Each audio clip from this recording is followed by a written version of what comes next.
Good evening. It's Wednesday, March 28th, and it's 8 o'clock on the East Coast. My name is Chris Johnson, and this is The Forgotten Right. On tonight's episode, we're going to be talking about a topic that you hear about a lot, especially here within the past couple years, as more and more states have started to legalize, and that is marijuana. If you haven't yet, stop on over to ForgottenRight.com, where you can click onto the blog section and read the article that goes over this week's topic, which I've written, and it also will go over some of our sources where I'm getting information for tonight's show. So I appreciate everybody that is tuned in tonight. If you want, you can join in on the conversation in our chat room. That is, if you're watching us on YouTube. If you're not, go ahead and switch on over to YouTube and you can talk with us in the chat room about our topic tonight. Marijuana, weed, dope, whatever you want to call it. It's a big topic, right? And the thing that I found interesting while I was doing research for this Wednesday's show, was that 30 states and the District of Columbia currently have laws that legalize marijuana in some sort. Either it be for medical use or even just recreational use. Like, I think of just Colorado being for recreational use, but there are some other states in there that are for recreational use also. Washington, Oregon. Starting January 1st of this year, California has opened up some recreational use stores, dispensaries, where you can go buy marijuana. 30 states, that's over half the country's population, is covered in some way or form of a legalized marijuana law on the state level. And that makes me stop and wonder about a topic, and that is, why isn't it totally legalized? And I understand that you're watching Forgotten Right, and you don't really expect somebody that is standing on the right to be for marijuana. Now, I don't use marijuana. Have I tried it? Of course I have. I went to college, right? I think most people in the United States have. In fact, in the research, I found that 22 million people have used marijuana in some way, some form, over the past month. 22 million in a population of 327 million. That's an awful lot of people. That's nearly 7% of the total population of the United States has used a form of weed over the past month. And we want to put these people in jail for their use, right? I've not seen as many marijuana-related crimes outside of maybe sales as what you do with, like, drinking. You have drinking and driving. Look at all the accidents that causes. And why couldn't we, if it is legalized, let's create laws against being high and driving? Aren't there already those laws? Yeah, there are many places. There are already laws against being under the influence and being behind the wheel, even outside the scope of drinking and driving. So for people that are frightened about that, there's already laws that protect you. And beyond that, what about policing? The ACLU, which we can all agree is a pretty rotten organization, but they say that there was 8.2 million drug arrests between 2001 and 2010. Out of those 8.2 million arrests, 88% were related directly to weed. And for the most part, around 90% or for an extremely small amount of marijuana, 1 ounce or less. Now, if we legalized marijuana, that would open up our police force to be able to catch tougher criminals, those that are passing along heroin, which is a huge issue across the United States, especially here in the Midwest. What about allowing police to be freed up to catch the murderers of 1/3 of the murders that happen in here in the United States that go unsolved?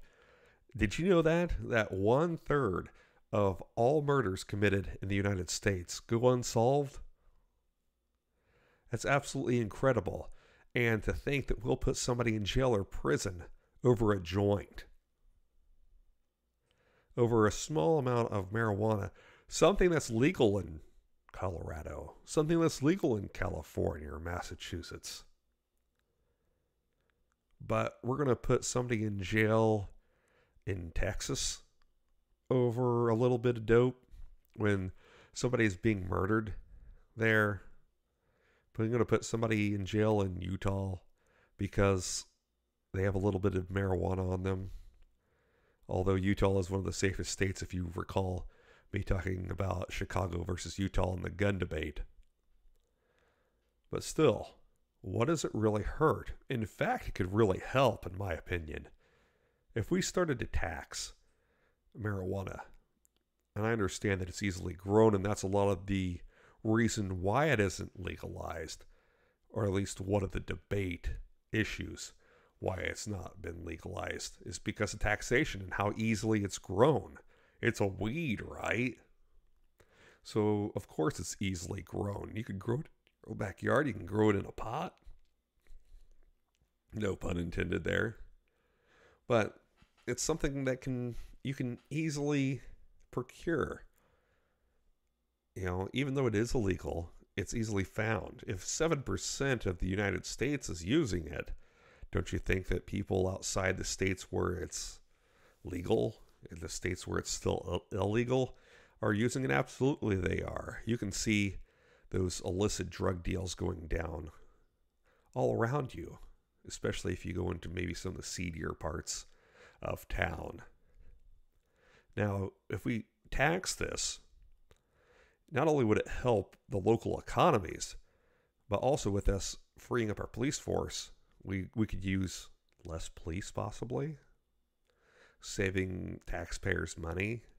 Not something that the police really want to talk about, but I'm always up for saving money. A couple less cops on the street having to chase marijuana could land to maybe a couple $100,000 more where they could fix the potholes in the road. And if you live anywhere where it snowed this winter, you know that those potholes definitely need to be filled. And if it takes maybe a couple less employees on the rolls to do that, I'm all for it, as long as my city stays safe, and I believe that it would. You know, you don't have the people standing on the street corner selling marijuana. If you could sell it in a legitimate store, you're lessening crime there also. Taking those drug dealers off the street, legitimizing them. You know, I'm not telling you that we should have them selling crack or meth or heroin or even spice. Synthetic marijuana is a horrible thing.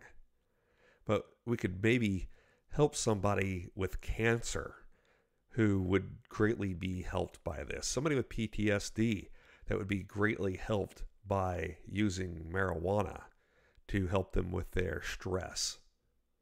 Or even just allow the hard-working individual something to relax on. You know, all the liberals want to talk about that you can't regulate morality, right? That you want to scream and moan about that it's your choice, my body, yada, yada, yada. Well, why are we still fighting about marijuana? Isn't that our choice, that if you want to put it into your body? And I understand that we could go further into those more illicit drugs that I just talked about. And I think that's a topic for debate if you really want to debate it. But if you could see the horrors that some of those things have done here in the Midwest and beyond, I think that you would agree that maybe the stopping point is with marijuana.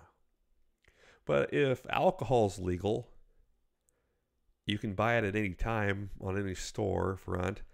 If you can buy a carton of ice cream that you can kill yourself spoonful by spoonful, why can't you have marijuana where there's no research showing that it has any harmful effects? It doesn't cause cancer. There's no research showing that it is addictive. A lot of people want to tell you that it is, but they don't have the scientific proof to back this up. So, what is it going to be? Can we tax this? Create a little bit of income for our economies and for our local governments to fix roads, maybe pay for schools, and do all those things that they always tell you that they're going to do when they raise your taxes, and they never get around to because they're always paying more out in welfare. Which, I mean, I guess marijuana could cause more welfare recipients because it happens to kind of make people lazy, right? But in the turn, you're choosing what you want to do. And if that's something that you want to do, why not make it available to those that want to do it? So, in ending this show, which is a little bit shorter than normal, but I say, as somebody that is extremely conservative, but also of the newer generation and newer thinking, if you wait within the next 20 years, it'll be legal everywhere. Because if you look at the people that are trying to stop marijuana, it's these old, embedded, entrenched, whatever N word you want to use, politicians that have been there for years and years and years that are telling you that this is bad, when they're doctors and others that are telling you that it's not, even if it's not from their own use and seeing how marijuana affects people. It does help. It definitely helps people with cancer. It helps people with PTSD. It helps people with depression. It can be used as medication. And there's nothing wrong with that. There's nothing wrong with homeopathic medication in any way if you can get away from pharmaceuticals and the things that are bad for you. Just because a pharmaceutical company tells you that marijuana is bad for you, do you believe everything that a pharmaceutical company tells you? Absolutely not.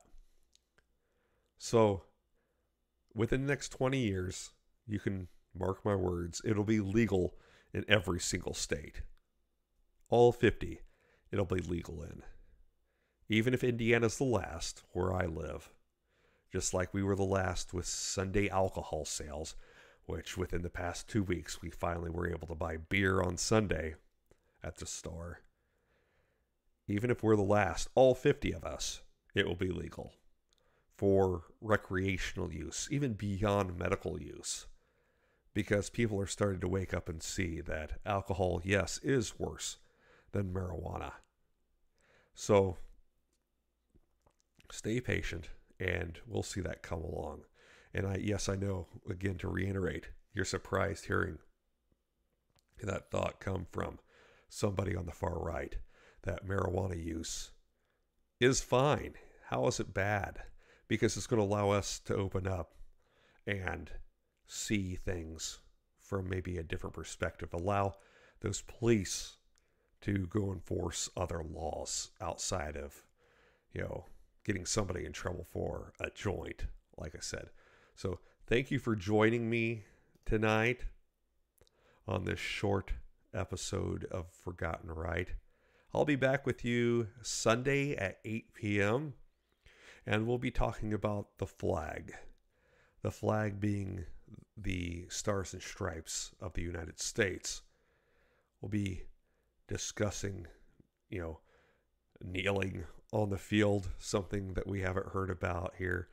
And we're going to talk about just overall respect and patriotic beliefs that have kind of ceased here in the United States. And do we need to get those back? I think that you already know what my answer is, but we'll dive deeper into that when I see you again, like I said, at 8 p.m. on the East Coast. If you haven't already, click subscribe and give us a like to this video. It always helps me to be able to see who's watching this. Again, thank you for tuning in. I'm Chris Johnson, and this has been The Forgotten Right. See you on Sunday, everybody.